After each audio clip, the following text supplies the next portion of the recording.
views and opinions expressed do not necessarily represent those of Access Fort Wayne, the Allen County Public Library, or any other supporting group. Access Fort Wayne is a department of the Allen County Public Library.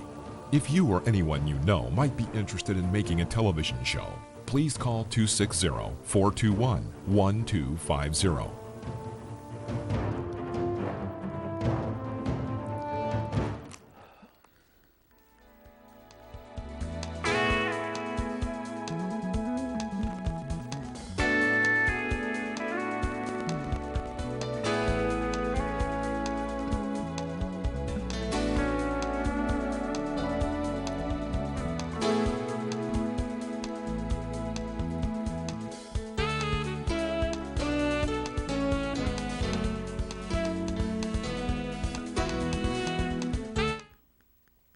Hi, welcome to the Mind, Body, Spirit show. This is be very interesting today because it applies to all of us. This is a judgment-free zone, okay? We're speaking about Addict Nation, really. We're all addicted to something. Hopefully, it's nothing that's serious for you, but nature designed in us a quick fix, the dopamine center in our brain, so we would seek some food to stay alive, okay? And then further back, we have the dopamine center, which is contentment, where we feel better a little bit longer, like our endorphins make us feel good, say, after running or exercising. Candace Pert, P-E-R-T, around 1970, wrote a book called Molecules of Emotion. That really changed my life. Being a neurosurgeon 45 years, I then began to look at people a little differently. And what she was doing, she was looking through an electron microscope at National Institute of Health, looking at cells, and she noticed that the cells had on them these protuberances called receptors. Every cell had these receptors, and they were wiggling and dancing, and then she realized that's where the chemicals that we ingest or that our body makes are able to send a message to the cell. It was the key that unlocked the cell. For example, that's how insulin brings sugar into the cell. It opens the door. Or how even insulin puts fat into the cell, opens the door to the cell. So insulin puts sugar in the cell, but also puts fat in the cell. And then she discovered that our neurotransmitters, hormones, neuropeptides made by our brain could hit the bloodstream and hit these receptors. So when I was looking at patients as a neurosurgeon, people always looking at the x-rays and CT scans, I would always say to the patient, what's going on in your life? Because I want to know what hormones, neurotransmitters, neuropeptides were hitting the receptors of their body. Then she discovered that the monocytes, your immune cells, make the same hormones and neurotransmitters and spoke back to the brain. So it's brain, body, body, brain. Can you now understand why she called her book Molecules of Emotion? That totally changed my life. It totally changed the way I looked at patients. I am sorry to say that her work still is not taught at the medical school level. How do you spell pathetic? Because 70% of the people that go to see their provider, there's something going on in their life, and you got to know about it. They are not just their x-ray, okay? So we'll be speaking today about the receptors and emotions in our addictions. Remember what I said? Nature designed this pathway of dopamine and serotonin so that we would seek food to stay alive. And then how to save our life. Emotional hormones, for example, can be secreted. So her book, Molecules of Emotion, I encourage you to read it. Candace P-E-R-T. I wrote one after that called Welcome to Your Mind Body, which is along the same line, okay? So in our history, for example, things that we become addicted to it, I'll just mention a few to begin with, like alcohol and opioids, marijuana. That's been around, those have been around for thousands of years. Yes, even Adam and Eve, they're eating grapes, and through fermentation, it turns to alcohol. And marijuana plants go back to India thousands of years. And opioids and morphine, they all have a long history. And then came along cigarettes, which, 1800s or so, and we, in about 1910, they found that we were not becoming as rapidly addicted to the nicotine in cigarettes, which is the chemical that addicts us. So they figured out a way, you will not believe this when I tell you this, they could double the addiction rates. Why? They want us addicted? So we keep on buying them, making them money. That's how. Still around 18% of the people still smoke. And now through juuling, which is more nicotine, maybe a little less chemicals. Some kids are smoking at a 40% rate. I read that recently. Okay. They figured out if you put sugar in cigarettes, doubles the addiction rate, because smoke from cigarettes is alkaline. We cough like anything. I think it's the reason I don't smoke. I tried it in high school once. I couldn't stop coughing all night, so I said that's the end of that. But they have added sugar. Every cigarette people smoke today is from sugar, where they take the Virginia tobacco and mix it with the burley tobacco from Kentucky. The Kentucky tobacco leaf has holes in it, and if they're air cured for a week, they soak it in molasses and sugary products, yes, to bring the sugar content to almost 40%, because that makes the blood acidic, opens the alveoli up, allows the nicotine in, now you become addicted. There's sugar in cigarettes. Okay, we'll talk about other addiction shortly. So, I mean, what's the definition of addiction? We use it, we like it, it makes us feel good, then it gets to be a habit, and then we're seeking it, we're looking for it, and then, you're starting to get a bad conscience about it because mother won't let you smoke, so now you're hiding it. And then you're finding it's interfering with your work.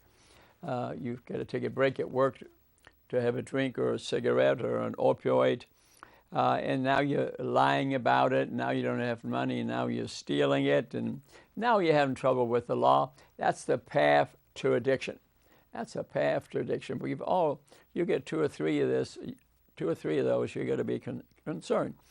Lying is very common in people who are addicted to something, okay? And lying to ourselves about the problem and lying to other people.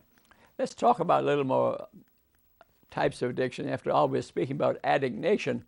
I do have a book here, which I refer to frequently, and I think good for you to read, Addict Nation. I've read it maybe 5 times because of my TV shows and lectures. Okay, and by Jane Velez Mitchell, I recommend it. I recommend it highly, because we need to know why this is happening to us. We're just trying to feel good. Remember, nature designed this system, and food is the most common. Yeah, sugar is probably the most addictive substance there is because we get to eat. Sugar is the booger and the hooker.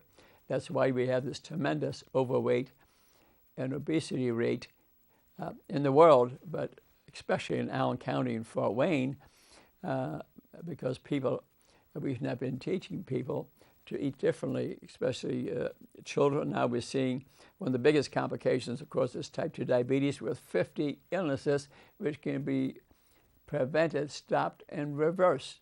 I'm giving a lecture on that April 23rd, Lutheran Hospital, 7 p.m., because you got to know about this, okay? So sugar, salt, and fat is bad too, but sugar is the main booger in hooker. We become addicted to it. I think sugar is more addictive than cocaine. Yeah. And then many of us take too many drugs. You know, you speak to an average adult, 10 to 15 drugs is what they're taking, and we can't seem to stop. You tell them, hey, you don't need that. They don't want to stop. And some of these make people feel good, but some cause complications, okay? And then we have a problem with alcohol. Alcoholism, maybe 12% of the people are just addicted to it. 70% of us are having a drink now and then, like myself, might have a glass of wine now and then.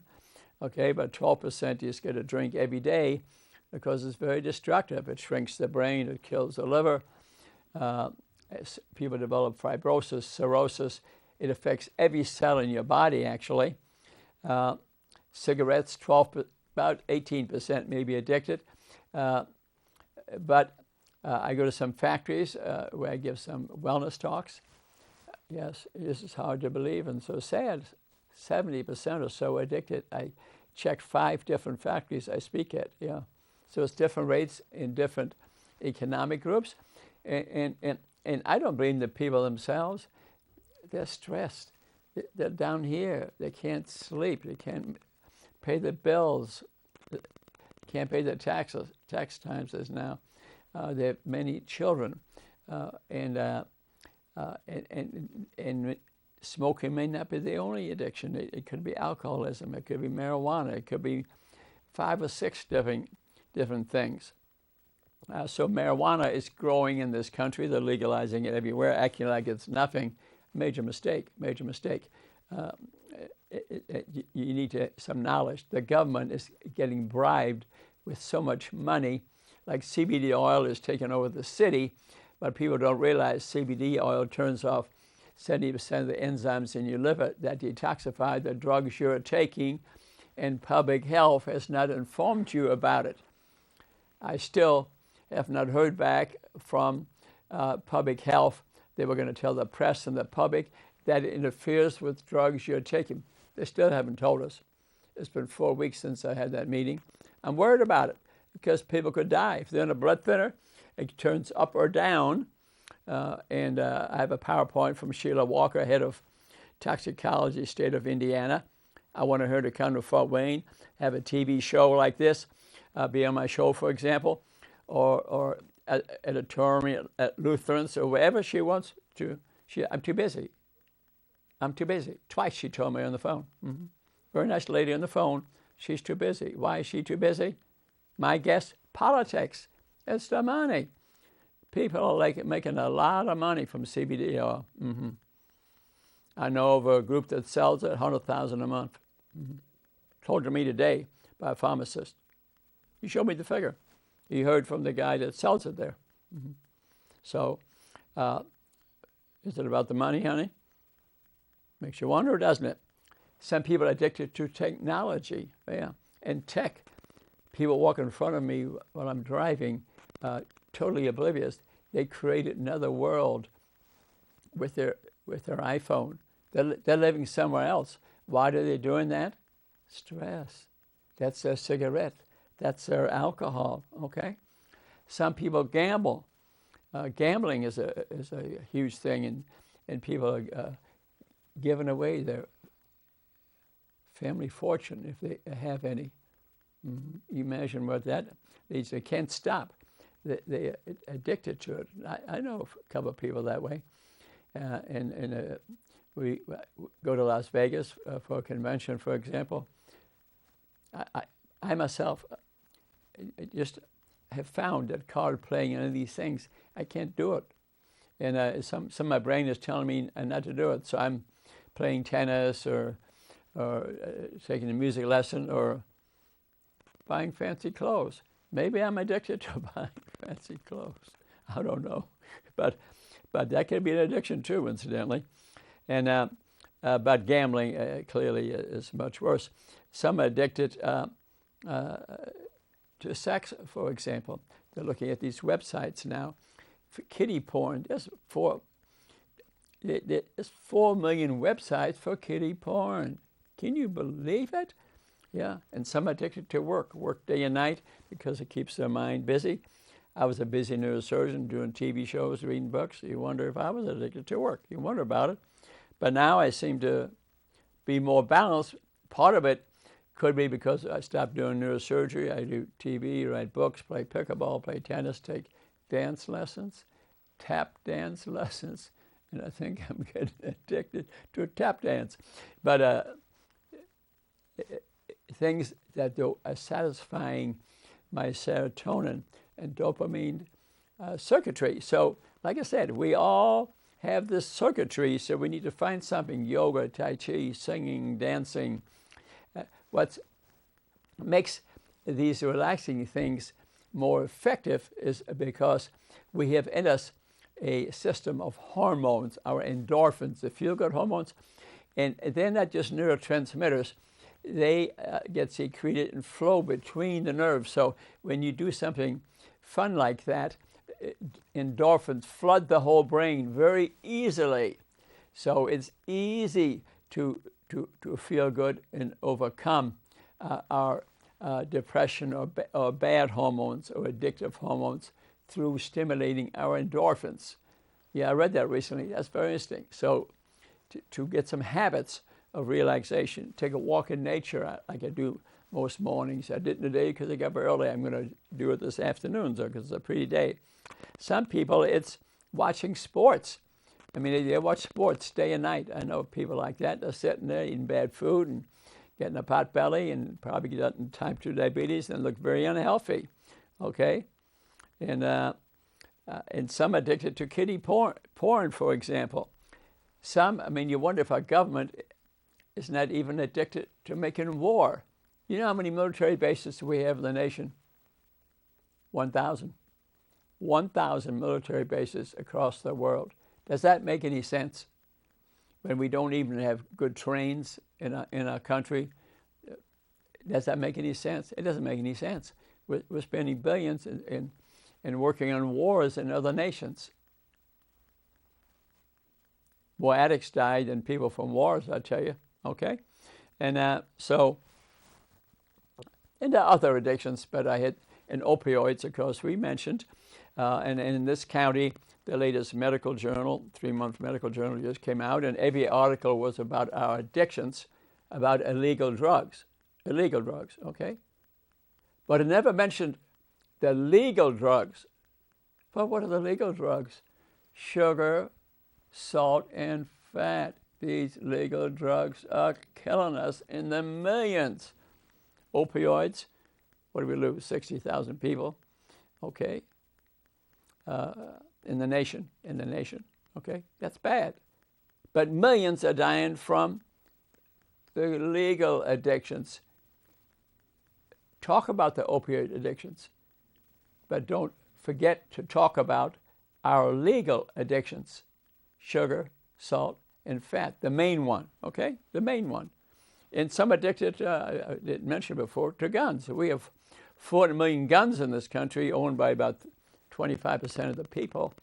And what do you see in the newspaper every day? People getting shot. I just drove by today to buy a barber shop that I've been to before, and the guy was shot the other day. You know, in a very good neighborhood. It's very sad. Very sad. So I think there are people that are addicted to violence. Yeah, we're watching television programs they have on all the time. There's certain stations always about violence. I think some people, and that's in this book, incidentally, that some people are just addicted to violence. It puts them in another world. You can see the point. It puts them in another world, okay? Then, because of the opioid thing, we now have MAT, medically assisted treatment. So we're taking some people that are addicted to medication to prevent the high. We're giving them methadone, Suboxone, things like that to prevent the high. but they're still taking the drugs. The people that prescribe this say, well, they're not addicts anymore. Well, what do you think? They're not free. They're still taking addictive medication. I think it has value. I think some people would commit suicide or die if they didn't take that. But at least I raise the concern. We're going to give that to everybody and create this Addict Nation for sure. I wonder, I'm just raising the question. Studies have shown, though, they have value. So I'm not totally against it. I never said that. Never said that. Part of the problem is that all these medications that we're giving is that I personally think we need a new definition for pain. You go see the doctor, what's the level of your pain? It's a 9, here's your script. Instead of finding out why you hurt. 70% of the time, 50% of the time, let's say, patient comes to see a provider. We don't know why they're hurt. Like in Colorado, to get a marijuana card, so medicinal card, so they don't have to pay the big tax, 40% tax, instead pay 2% tax. You go see a provider. What's the level of your pain? It's a 9. Well, here's your marijuana card. Now you don't pay 2% of the tax because CBD, marijuana, they're expensive. So unless you had a heart attack or a broken leg or cancer or something clear, we ought not prescribe opiates. So opiates will represent pain that might need an opiate short term, 20-30% of the pain problem. The other 70% don't use narcs, use something else. Therapy, relaxation, exercise, music, dancing, anti-inflammatory, no narcotics. That would probably cut the addiction rate in half. So I think to have a new definition of pain, which I wrote a book about, it's on Amazon, you can see it. To me, it wouldn't be a bad idea. I'm not trying to sell books. I'm selling ideas. Selling ideas. I mean, that's kind of 1 out of 2 Americans is on some medication. Okay, so in essence, in this country, we are farming. I'm talking about pharmacies. The promotion of medication through pharmaceutical companies, and right down to it, you can't trust them because we could get rid of most diabetes through proper nutrition. Yet the companies keep on raising the price of insulin. People can't afford it. Half the people that need insulin can't afford it because the drug companies charging so much. But they're not out there teaching people how to get rid of their diabetes. I do through my lectures. I could show you how to get rid of type 2 diabetes 90% of the time, about 6 weeks. About 6 weeks by eating the right food, not a restriction. I give a lot of talks on that. Okay, and now the kids are starting to juuling to get around the other chemicals that are in cigarettes, but there's still plenty of chemicals in there, and the nicotine is in there, and they're still addicts. They're not free. I'm free. No, they're not free. You're juuling. You are addicted to. You're an addict. You're juuling. You are an addict. Tell your kid you're an addict. Addicted to nicotine, and they've not been properly studied. You notice how. And remember, I said the sugar in cigarettes. There's sugar in these e-cigarettes too. Why is it there? What did I tell you? Increases addictions, makes the smoke acidic. That's the nicotine in to addict you. That's scientific, okay? So what's the physiology and psychology behind addiction? We must embrace our own suffering. We all have stress. Everybody's got stress, okay? Yeah, I have stress. And all of us wake up in the morning, maybe even mildly depressed. It's a natural state. We have to learn to accept it. So what's one of the first things I do to make myself feel better, make my neurotransmitters make me feel better, for the dopamine center and the serotonin center. I hug the wife. I hug the cats. I go downstairs. I look at the bird feeders. Birds are flying and animals are running. And I'm watching nature. The deers are feeding. Makes me feel better. And while I'm watching that, I'm having a cup of coffee. Okay. That generally not considered to be addictive, but it can certainly habituate you a little bit. You get in the habit of it, but it has been scientifically thought 2 or 3 cups of coffee a day probably are even good for you. Okay, I think the science is pretty solid on that. I don't say that because I drink some coffee, but you know, a couple of cups a day probably make no big difference. But it's part of my serotonin, dopamine centers in the brain, make me feel better. Then I take, because I have the time now, being a wellness doctor instead of a neurosurgeon, I take a walk in nature, and everybody can do that, 30, 40 minutes. I don't care what the weather is. I have clothes for the different weathers, and I look at the trees and sing to the birds, even have a few songs memorized, okay? If I ruled the world, every day would be the first day of spring. Now it's spring, okay? And that makes me feel good, okay? And I look at the trees and the branches and sing to the birds, and they sing back as a red cardinal top of a tree that's singing to me every morning. Now the red-winged blackbirds are back. They're doing the same darn thing. So after taking this 30-minute walk around a pond and looking at the trees and the clovers as they come up through spring, and the size of the leaves and the kind of tree that it might be, and singing a song or two and whistling at the birds, how do you think I feel? A lot better. But I'm doing something about it. So remember the endorphins? They flood the brain. So when I come home, I'm really feeling good, okay? And I've been doing that for years, and I will continue as long as I can walk to do that. It makes me feel better, okay? So people are more likely to get addicted if they're self-obsessed themselves. Try to get your mind to think of other things. You see, these lectures I give and books I write early in the morning, I'm writing books and reading books. I'm thinking of other people. That's what it says in this book, and because that's what makes you feel better, to have a purpose in life. I feel so lucky. So lucky Public Access TV has provided TV time to me free for these talks I've done for 15 years, for free.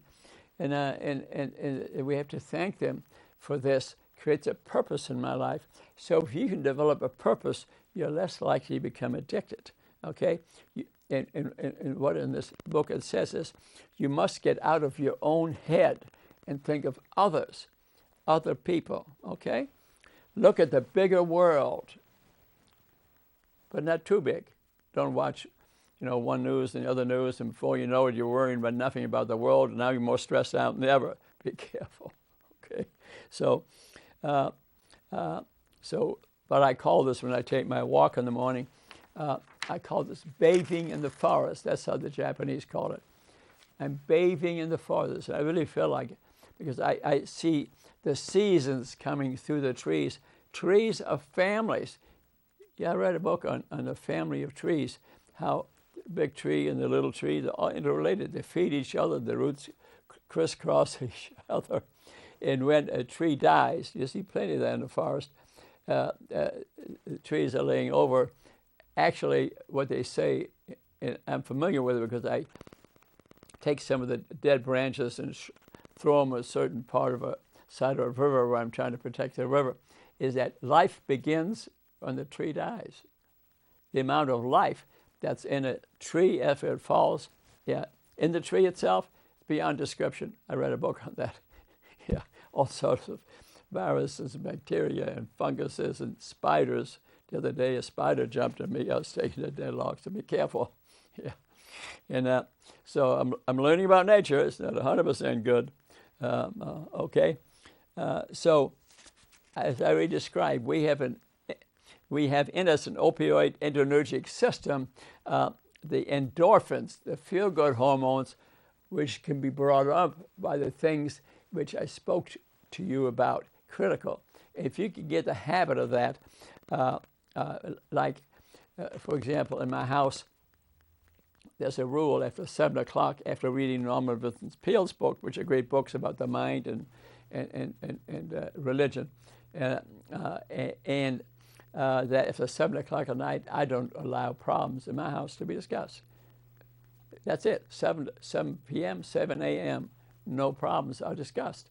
Okay, and that stabilizes the human mind. I created a wall to problems for a little while. Okay, because life, remember, it's up and down. It's up and down. So our endorphin can affect trillions of our brain cells.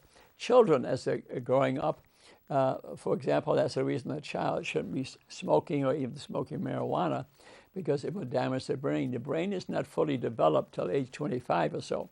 Till age 10 or so, they grow a lot of nerves and neurons and neurotransmitters. And then in the high school years, it organizes itself, and actually even some neurotransmitters and nerves die out. You develop a further organized brain. But if they're drinking alcohol, smoking cigarettes, smoking marijuana, the marijuana especially punches holes in children's brains. It's been shown with MRI scans, actual holes in the brain. So you can take a smart child and make them average. You take an average child and make them retarded. That's been proven through MRI scans. Scientifically proven. So anybody tells you marijuana is harmless, baloney. Besides, if you want a pot belly, you want to get fat, smoke. It'll do it.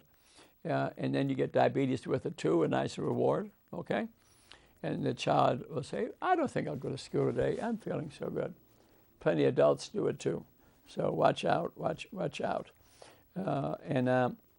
Actually, our tongue is a chemical dipstick, okay?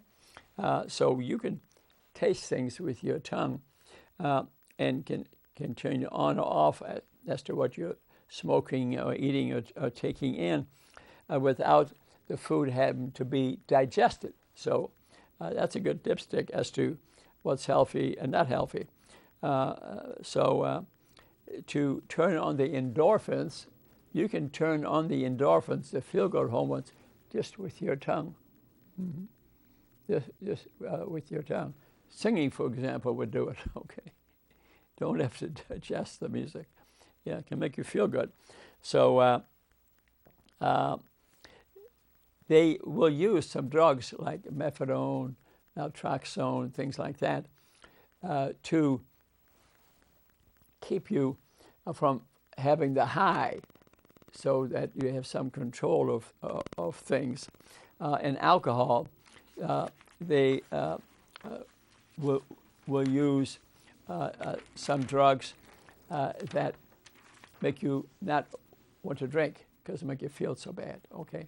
But others stop the high and let you drink anyway.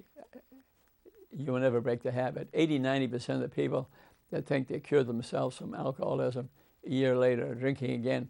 And I'm particularly against alcohol as a habit because, it can kill you by fibrosis of the liver and increased rates of cancer, but it shrinks the brain. As a neurosurgeon, I saw many patients whose brain was off the skull that much. Yeah, that much. It atrophies. And because I operated on them, made holes in the brain came back a little bit. But I saw brains drop down sometimes even that much, and the person still acts reasonably normal, but anything come along and bango, they're living in a nursing home or dying. It kills the liver, any cell in the body, increased rates of cancer. It can be 100 complications from alcoholism. And I feel lucky I can have a glass of wine 2 or 3 times a week. I don't even drink that much. No effect on me. But another person, it's just one after the other and the next, and their life is ruined. And most people who get addicted to a cigarette or alcohol, they have many addictions. They may have 5 or 6 addictions from the ones I've mentioned. You can see the problem. And the biggest addiction, as I already mentioned, is food addiction. Look around, look around, look around. You're overweight, you probably got diabetes. Sorry to say. I've really studied this field now, that we're running the wrong blood tests. We order what's your blood sugar level? We say, oh, you don't have diabetes, but you weigh 250. They need to put serum insulins. I can show you the books, I can show you the literature, but Diabetic Association, government, they don't get it. Maybe they're promoting disease. The American Diabetic Association consists mainly of non-providers. I read that recently. Yeah, if you donate $30, you can be a member, or whatever the figure is. I'm not saying that was it, but you become a member, not even a provider. So that it's industry controlled. The American Diabetic Association, industry controlled. They are not going to stop this epidemic, okay? It'll be stopped by the people who start eating right, exercising a little bit, and putting serum insulins, fasting 1 hour, 2 hour, at any age. I can read Joseph Kraft, K-R-A-F-T, look at his YouTube. There's the proof. There's the proof, okay? So who are the enablers of our addictions? The government. They support the price of corn. The reason we eat so much sugar, the reason we eat so much meat, which has nitrous amines in it, and increased rates of cancer, has bad fats in it. But the government supported the price of corn to the tune of like $40 billion. Yeah. Hamburger would be twice as expensive. It's unhealthy for you majority of the time. It's half as cheap because the government supports it. Also, the American Sugar Association and supports for milk. Read by Joe Keon, Whitewash, about milk. Once you read that book, you wouldn't drink it again. Mm-hmm. Yeah. I know that science. 1,000 references in that book. Yeah. Whitewash, Joe Keon. I read that. It's something. The government promotes all these things. They're making us sick, and it's lobbying money that we give to the congressman, and so most dangerous. We fail to even diagnose addictive behavior the majority of the time. We look as normal. Marijuana doesn't do any harm. Okay, have a drink now and then is fine. And we are not educating the children enough. Richard Nixon actually declared war on drugs. Mm-hmm. You know, good or bad, other things he may have done. Yeah, and Joe Califano was with him at that time, and others. Bennett was another guy's name, and they reduced addiction rates tremendously through what? Public education. 2/3 of the money was spent on public education. Yeah, then Ronald Reagan came along, and he really loosened up the laws, and addiction rates increased tremendously. And Nancy Reagan, just say no. But most people, remember, nature designs us, can't just say no. They need something in their life that makes them feel good. Remember the coffee, the hug, the animals, the walk in nature, the tennis or pickleball that I play, tap dance lessons I take, makes me feel good. The endorphins, remember I spoke about that? And which reminds me, I have a picture at home. To me, it's precious. I need to copy it, I think. It's Nancy Reagan holding a jar of jelly beans, half full. Remember Ronald Reagan ate a lot of jelly beans? What's in there? Sugar. And a handsome security guy in a car, and they're going into George Washington Hospital after he got shot. Remember, he got shot. And I'm not being critical. I'm just pointing out that she didn't know. I don't think anybody ever looked at it this way. That's sugar, okay? What did Ronald Reagan have? What, in the end? Dementia. They called it Alzheimer's disease. No, but it was dementia. From what? Probably diabetes. You eat that much sugar every day, you're diabetic. And diabetes associated with it dementia, memory loss, because the enzyme IDE insulin-degrading enzyme that degrades insulin because it goes up with your sugar is all used up because of these jelly beans. The other job of ID enzyme is to degrade amyloid, the cause of dementia and Alzheimer's. Interesting. Isn't that interesting? Look it up yourself. I have that picture. I'm glad to give you a copy. So most Americans are addicted to something. Many have multiple addictions. So when it comes to combating addictive behavior, we are wasting taxpayers' money. You know, we spend this time trying to go with the opioid addictive process. Well, that is important. Okay, I think probably a few people need to go to jail that sell these scripts. Even in this town, I know of pain centers that have killed a number of people. Are they sitting in jail? No. House arrest, maybe one of the worst ones. We need, maybe law enforcement needs to not cooperate so great with each other like they're doing in this county, but get enough and done. They're not getting anything done. We're putting the sellers in jail, so a third of the black people between 22 and 29, they're sitting in jail for selling, and the white people are dying. We need to teach people not to take the things in the first place or prescribe them in the first place, or maybe need a new definition for pain. That might be a good start, okay? And so we need to address these addictions, especially the one, I think, the much bigger addiction is type 2 diabetes and its 50 diseases. I don't see the whole medical journal filled with articles on that. That wouldn't be that hard to do. People just don't know what the right food is. No diet, just eating different food. About a month, 6 weeks, diabetes gone, is 50 diseases. Mm-hmm. Incidentally, elevated serum insulin, which is because of sugar, causes all vascular disease, essentially, 99%. I think hardly anybody knows that, okay? I'm talking about it, and I can show you the scientific papers to prove it. Addictions are progressive. Usually it's one addiction, and then we develop tolerance. These receptors die out because they're sick and tired of reacting to the substance we're taking. So it takes a lot more of the chemical to have the same effect to make you feel just as good as you did before. You got to take more and more. That's called tolerance. We develop tolerance. Okay? And what are we using these chemicals for? These cigarettes and this alcohol and this gambling, and to escape. We're trying to feel good for a day. So I'm not being critical here. It's free judgment, though. We're trying to escape. We're trying to feel better for a day. Okay? Most addicts just would like to feel good. Just think of a cigarette smoker. Every few minutes, the level of nicotine goes down. He's got to light up again. He's a slave. All his life is that way.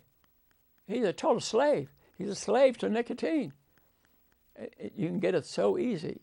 1 week, 1 day, you can be addicted to nicotine. And alcohol, opioids sometimes take a week, sometimes a day, sometimes a month. Okay? The other addictive habits, like I said, shopping. When I'm in Chicago on the main street, believe me, I'm a shopping addict, but I don't go there but twice a year, okay? So I don't miss it, so I can't be that much of a problem. But some people have to shop every day to make themselves feel good. It's that gives them the high. And my wife and I know a couple of people like that, a couple of wives like that. They're constantly shopping, and then and a couple of them that we know will shop and take it home and then take it back, looking for refunds. We caught them in stores, always in an argument with a store, but they want a refund, okay? But some keep it and hoard it, okay? Well, I wonder sometimes whether I might not be hoarding my nice clothes that I have, but I'm okay. I wear it for my TV. My excuse is I wear it for TV shows. So we all have some addictions, okay? I hope it's just a good one. And I know plenty of people who have a lot of money, who are millionaires, and they're hoarding, they're collecting houses. I know of people who got 20 houses. And always a fancier thing, a fancier car, and that can be addictive, for example. And part of the problem is, I see one of the guys running for the presidency, Buttigieg from South Bend, who I personally actually met, sitting next to me at a different fundraiser. He was there. He wasn't that famous then. They were interviewing him, and they said, "Well, are you a capitalist?" He said, "Yes, I'm a capitalist." He says, "But I don't believe in capitalism that has bought up the government. That's a problem in this country. Yeah. Our big companies that bought up the government through bribery. Yeah, and we don't have control. So that's the reason so much money is spent by the government to support industry. The price of sugar, for example, is totally ridiculous. We support the price of sugar, which is killing this country. The sugar barons are getting rich, and we're dying. It's a fact. It's a fact. You can read about it, okay? So, and we're hooked and cooked on oil, for example. We could give some respect to the environment and look at the energy from the sun and maybe develop that better. Maybe even atomic energy, frankly. If you come to the bottom line, atomic energy is safe. Like, it's safer in France than 90% atomic energy versus the Germans who are fighting the environment all the time. And but that's controversial. But we're hooked on big oil. And that's had a lot of effect on industry, maybe global warming, who knows, okay? Then let's look at the plastics in the ocean. You saw the other day in the newspaper, you saw where a whale came up and it died, and 50 pounds of plastic in him. And it totally made my day today, reading, I think it was a Journal Gazette over a cup of coffee, that a company has come in Steuben County, and they're going to recycle plastics and turn them into usable energy. I almost jumped out of my shoes. How wonderful that is. Brinkman Company or something. I don't have the name right, but I'm going to look it up and see if it's a stock company. Even if it was money, I'd invest in that. And isn't that a wonderful thing? I mean, I have to celebrate that company coming to town, providing some jobs and doing a good thing to help get rid of all the plastics we're using. I mean, there are parts of the ocean beyond description. So we become addicted, to shopping and plastics. But there's a better way. So I was really happy about that. And some people are hooked on cyber space, and it's unending. Of course, the things they're creating this parallel universe on the internet. They play Dungeons and Dragons. I saw two the other day at Starbucks. Boy and girlfriend or man and wife, I don't know. The two happiest people I ever saw. But there was the big long table. I probably should have left it. It was so noisy. They were going at each other in the game they were playing. But it was interesting to watch because it taught me things. They're clearly living in another world. The darn trouble is there are parents that do this 24 hours a day, totally ignoring the kids.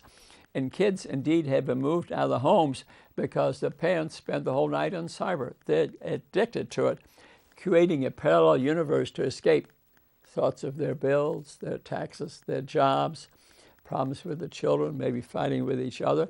It's hard to say. I mean, some of these kids had to be moved to foster care. Yeah, and gaming is the same thing. Some people gamble. I've seen it in Las Vegas to the point they don't leave this machine.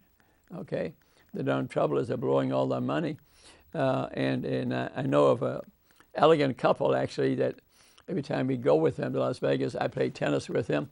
But he's a gambling addict, and he will befriend people who might, give some money to his gambling. Except my wife and I know better. Okay, but it relaxes them. They zone out. Okay, they create another world. Okay, some people are addicted to violence, as I mentioned already, watching violent shows all the time, and cyber is so complex, it's unending. They can be about sex and gambling and dating and texting and Twitter and Facebook and MySpace, YouTube, Skype, Google, Yahoo, LinkedIn, Amazon, Craigslist, Tumblr, 240 million websites. And you can imagine what's going on. And you see people walking all the time, hitting this button and not living in the present or thinking about something outside of them to relax them. Everything is so self-centered. That's why they're addicts. Okay, some kids are texting, 500 times a day, constantly texting. And I saw them coming out of spaces where I work out some, take piano lessons there, dance lessons there.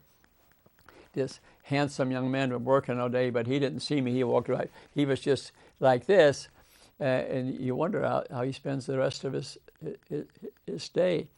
I had to live in this. So we're creating cyber workaholics, and okay, and are you here? Are you in another world? Okay, and some people are addicted to celebrities. They live their life through the celebrity's life. Something bad happens, it makes them joyous. Okay, and that's addiction. And so when you're an addict, you're spiraling downward, and you develop tolerance, and things get worse and worse. Suicide rates in cyber addicts, like 1 in 5 eventually commit suicide. Yeah, a very serious thing. And some get so addicted to the crime stories on TV. It's just every day. And TV provides them. And the 12-step system to get rid of addiction like alcoholism definitely has value. It's not the cure-all for all, has some value. And some people to take a substance to avoid the high, like methadone or Navalene or some of these things, they have value, but and in the 12-step system, they sort of feel like once you reach bottom, only spirituality will save you. It's the best system around, but it's not everything. Some people don't need to be totally bottom out or hand themselves off to spirituality. Some don't need that, but it's effective. Oh yeah, I recommend it.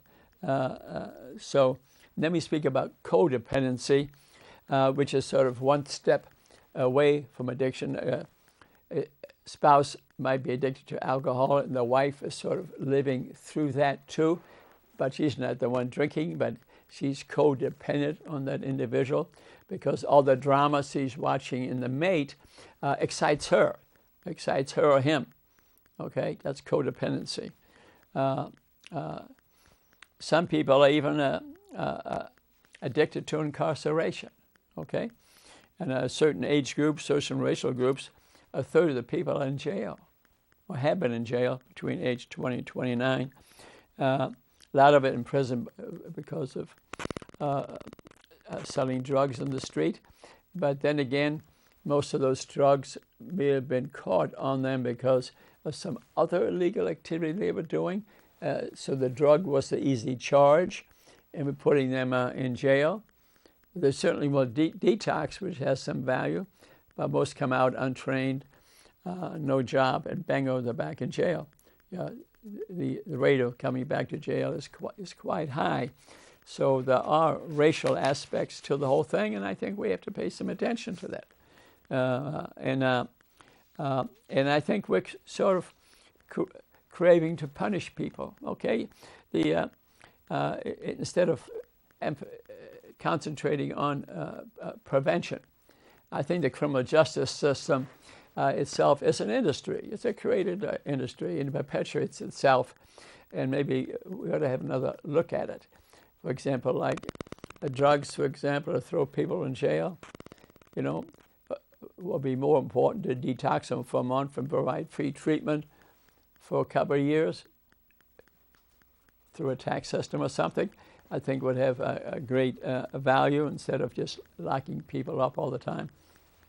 And so in summary, in essence, what I try to tell you about many of our addictions, we do have an addict nation, and we need to teach our children at a very early age. We need to be ourselves aware of things that are more addictive, but we all, in essence, are addicted to something.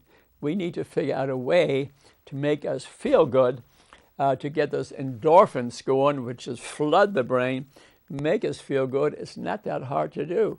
I mean, what could it be? Like I mentioned, love of the family, love of the pets, take a walk in nature, maybe some Tai Chi, some movement, music, dancing. I tell you, in my basement, this works just great if you can do it. I bought a Marley floor. That's a tap dance floor. It's no bigger than this, maybe a little bigger than this table right here.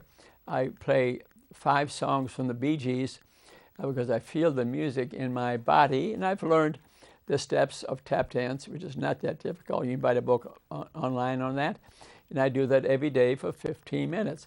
It's exercise. It makes me feel like I'm flying through the air, and it's even myself, even after having finished neurosurgery long ago, I feel some stress every day to get, we're all depressed a little bit, I think, to pick this up in combination with a little bit of coffee in the morning, and I feel like I'm in heaven. Give that a try. So remember, we all have the circuitry to feel good. So if you see a lonely person, give them a hug, talk to them, turn on the music, teach family members, especially children, listen to them, hug them, see what they're thinking about. A lot of times it has to do with ego or bullying, and increase those endorphins in the body, and they'll feel better. Maybe they won't light up the cigarette. They won't need it, okay? It appears to me I never need it. I play sports all the time. I'm sure that was helpful. Almost every day when I was a kid, played baseball in Central Park in New York. Yeah. And Edward G. Robinson would take my hand and take me for a walk. Yeah, that happened to me. And so thanks for listening. If you see me, give me a hug, attend my lectures, look at my YouTube shows, 95.7 public access radio. I have lectures almost every week. Cashman, Facebook, down there. And I did this because I love you, care about you, and I hope I made you feel a little bit better. Take up tap dancing. It sure works for me. Namaste. We love you. Thanks very much.